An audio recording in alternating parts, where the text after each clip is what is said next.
Tinanggal sa pwesto ang pulis na responsable sa pagpapatigil ng daloy ng trapiko sa kahabaan ng Commonwealth Corner Tandang Sora Avenue, upang padaanin umano ang convoy ni Vice President Sara Duterte, ayon sa Quezon City Police District. Inihayag ito ng QCPD kasabay ng paghingi ng paumanhin matapos mag-viral ang video ng police officer na kinilalang si Sergeant Pantalono sa social media nitong Huwebes ng hapon. We would like to apologize for the inconvenience we have brought to the motoring public due to the stopping of the traffic flow along Commonwealth westbound, anang QCPD. That the said incident stemmed from a confusion and lapse in judgment of our policeman Pantalono, manang the traffic during that time, dagdag nito.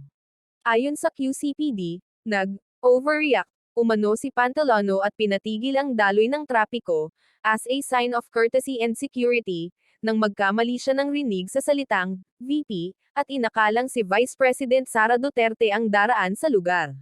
Subalit, wala pala roon si Duterte. Nasa Agusan del Norte ang Vice-Presidente mula Miyerkules. Dumalo siya sa 122nd Police Service Anniversary ng Philippine National Police Regional Office at sa World Teachers' Day celebration nitong Huwebes. Ako po ay humihingi ng paumanhin sa aking maling nagawa. Patawarin niyo po ako, at akala ko po talaga may dadaan na VIP, ani Pantalono ayon sa pahayag ng QCPD. I have ordered the relief of my policeman and put him under investigation to determine administrative liability for his actions. We assure the public that this incident will not happen again, wika naman ni Holy Spirit Police Station Commander Maygino. Thank you for watching. Please support my small YouTube channel.